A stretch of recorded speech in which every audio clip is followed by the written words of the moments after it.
For decades, the hallowed halls of the Parliament in Brussels were filled with the comfortable hum of a bureaucracy that believed it had transcended the messy, physical realities of power. Ursula von der Leyen and her cohort of technocrats operated under a delusion of perpetual safety, a mirage where the American security umbrella was a natural right rather than a strategic lease that could be revoked at any time. They spoke of strategic autonomy, while their defense budgets withered and their energy dependence shifted from one master to another. This was the arrogant mirage of the European project, the belief that they could lecture the world on values while their very existence was subsidized by a superpower they increasingly treated with condescending disdain. The elite in Brussels, trained in the art of the long lunch and the non-binding resolution, truly believed that the era of hard-nosed geopolitical transactionalism was a relic of the past.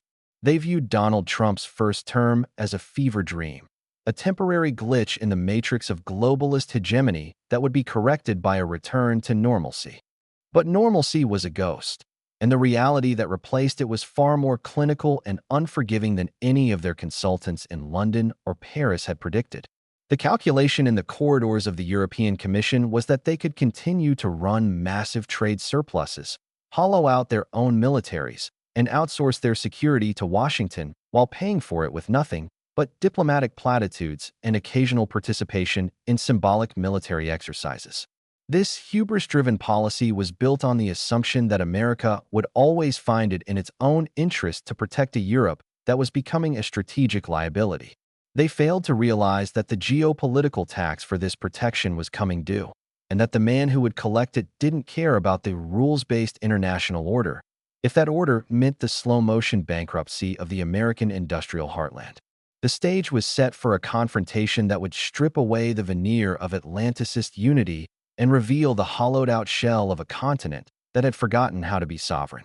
The sudden pivot came not with a diplomatic cable, but with a ledger. Donald Trump did what no president dared to do in 80 years. He handed Europe an invoice for its survival and told them the free ride was over. The numbers were not up for negotiation. This was the $2.05 trillion ultimatum, a cold, hard breakdown of the $850 billion trade deficit and the $1.2 trillion in security costs that Washington had absorbed on behalf of a continent that spent its surplus on social safety nets instead of its own defense. To the technocrats in Brussels, this was an act of economic heresy, but to the sovereign masterclass in Washington, it was a necessary rebalancing. The ultimatum was clear: a demand for $320 billion in immediate payment, a total pivot to American liquefied natural gas, and the dissolution of collective EU trade negotiations in favor of bilateral deals that favored American manufacturing. This was the strategic guillotine, falling with a precision that left the European elite breathless.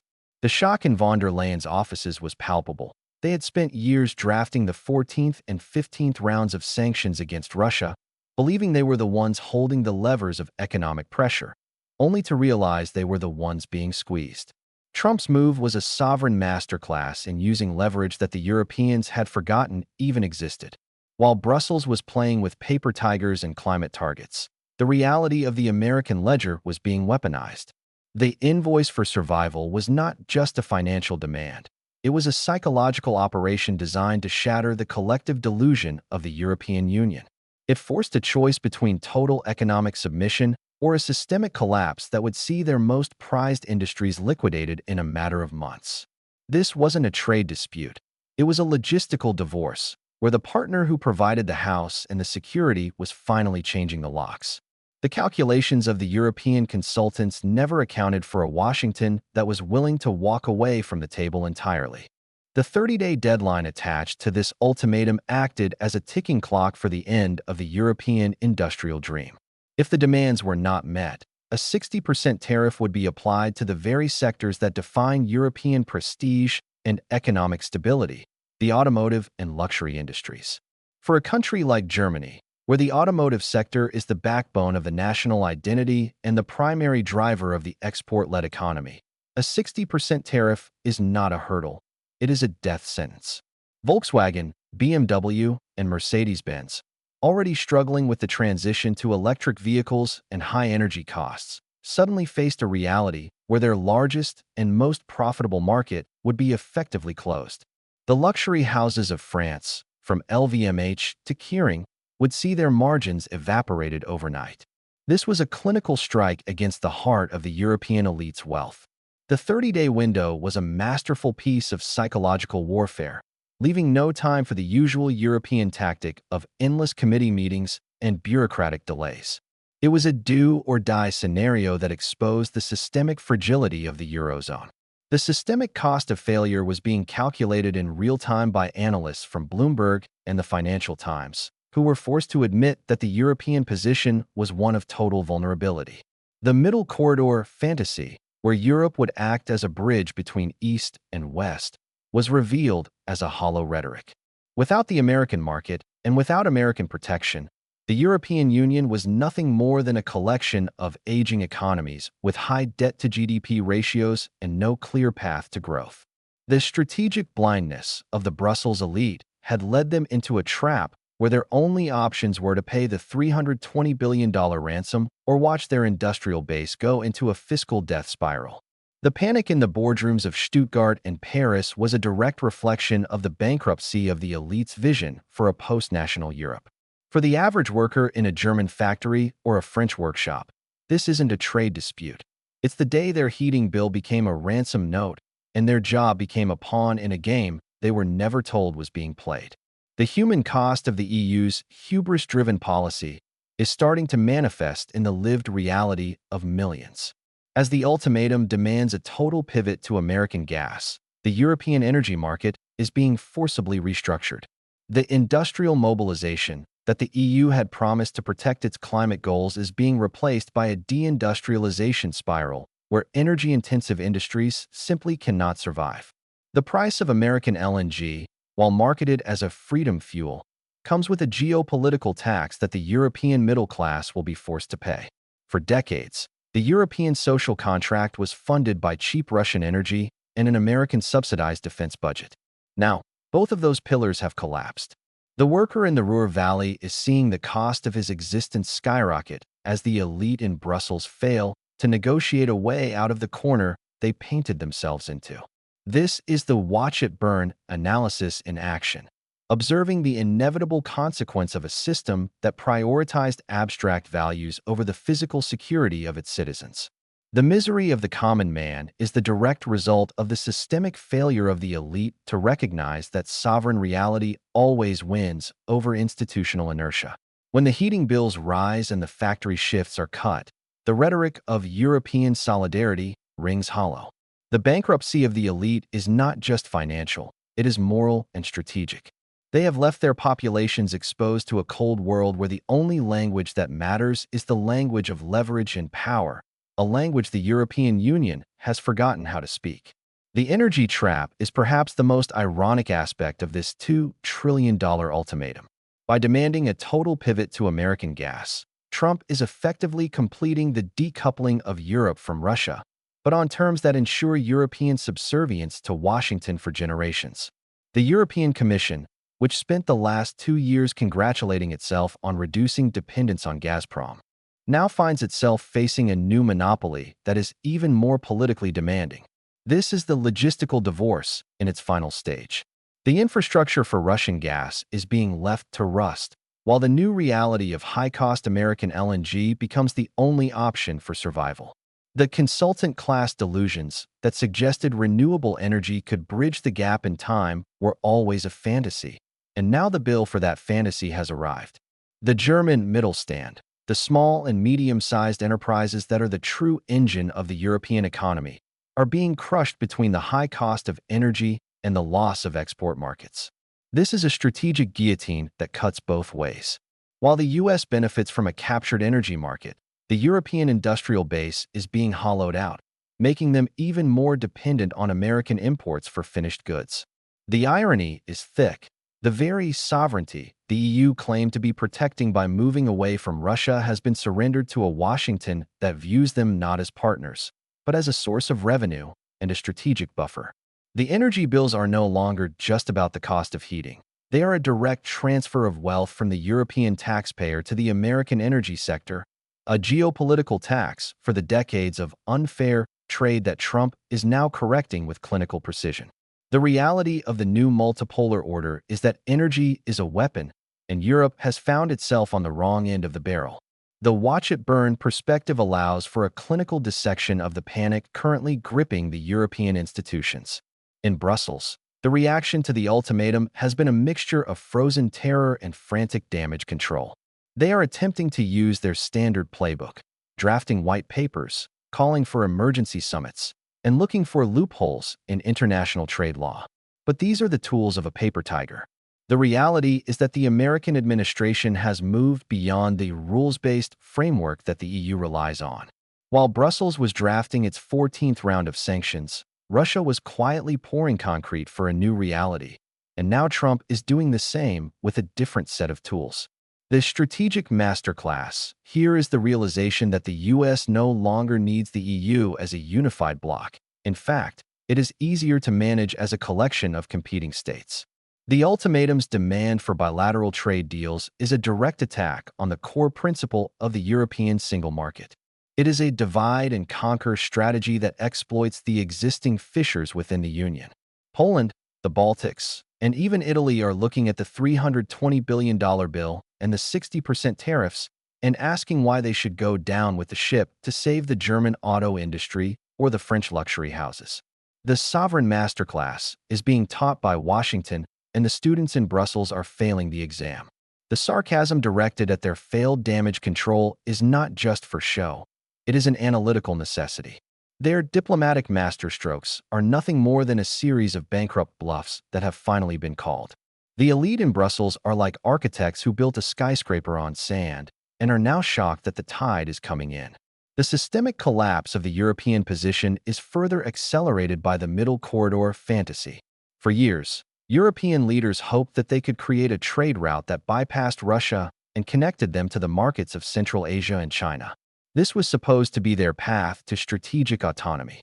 But the $2 trillion ultimatum has effectively shut down this possibility. By demanding that Europe pivot entirely to American gas and American-aligned trade, Trump is forcing them to choose sides in a way that eliminates their ability to play as a third pole in a multipolar world. The consultant-class delusions of a global gateway project are being dismantled by the reality of a Washington that demands total alignment. This is the strategic guillotine at work.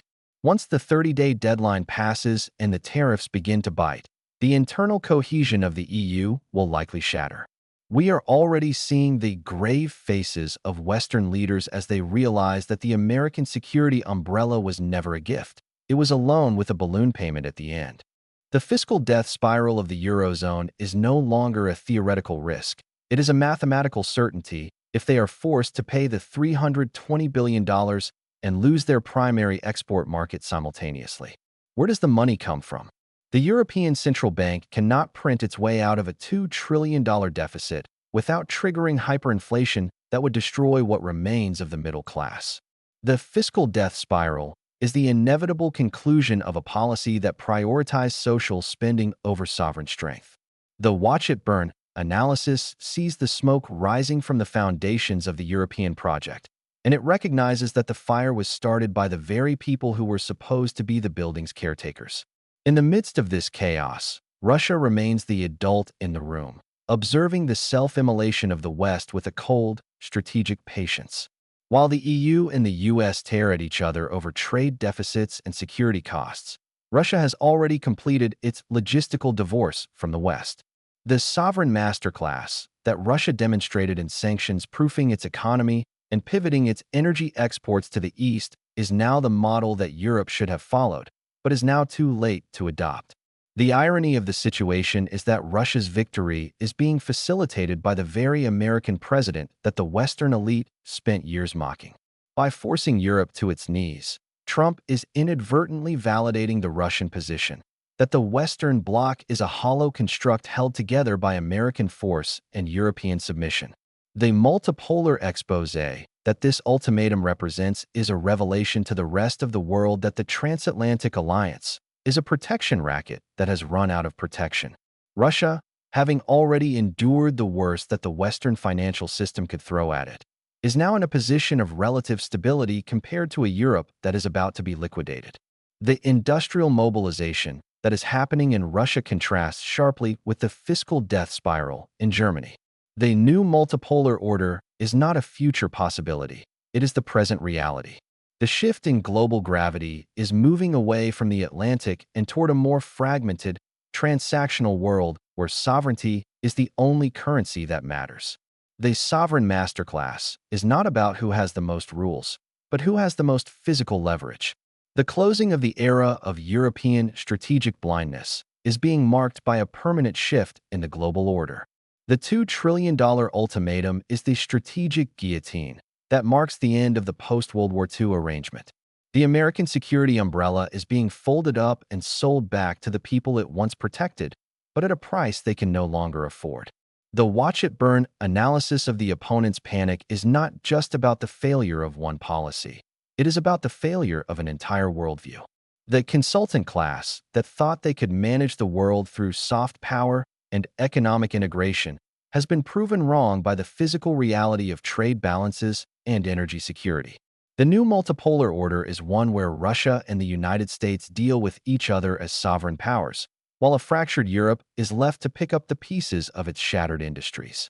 The 30-day deadline will pass, and the world will see that the European Union had no plan B. Their sovereignty was a fiction, their defense was a charity, and their economy was a bubble. The invoice for survival was the pin that popped it. As the 60% tariffs begin to dismantle the German and French economies, the gravity of the world will continue to shift toward those who can produce their own energy, defend their own borders, and ignore the hollow rhetoric of international institutions. The permanence of Russia's pivot and the clinical reality of Trump's ultimatum are two sides of the same coin. The end of the Western-centric world. The shifting global gravity is a sovereign masterclass in how power actually works in the 21st century. In the final analysis, the $2.05 trillion ultimatum is the autopsy of a collapsed Western plan. The hubris versus sovereign reality framework reveals that the European Union was never a superpower. It was a high-end retirement home protected by a security guard who finally decided to charge what he was worth. The fiscal death spiral that Brussels now faces is the geopolitical tax for decades of strategic laziness. The watch-it-burn perspective isn't about celebrating the destruction. It's about the cold, analytical recognition that the system was unsustainable from the start. This sudden pivot by Trump was the catalyst, but the structural flaws were always there. As the middle corridor fades and the energy trap closes, the European elite will be left with their white papers and their values, while the rest of the world moves on to a more realistic, multipolar future. The strategic guillotine has fallen, and the head of the European project is lying in the basket of history. The logistical divorce is final, the sovereign masterclass has been delivered, and the new multipolar order is the only reality left. The world is watching the smoke rise from Brussels, and for those who understand the language of power, the verdict is clear. The free ride is over, the invoice is due, and the bankruptcy is total. This is the new reality of the 21st century, a world where paper tigers are shredded and only the sovereign survive. The fiscal death spiral of the elite is the birth of a new, harsher, and more honest global order.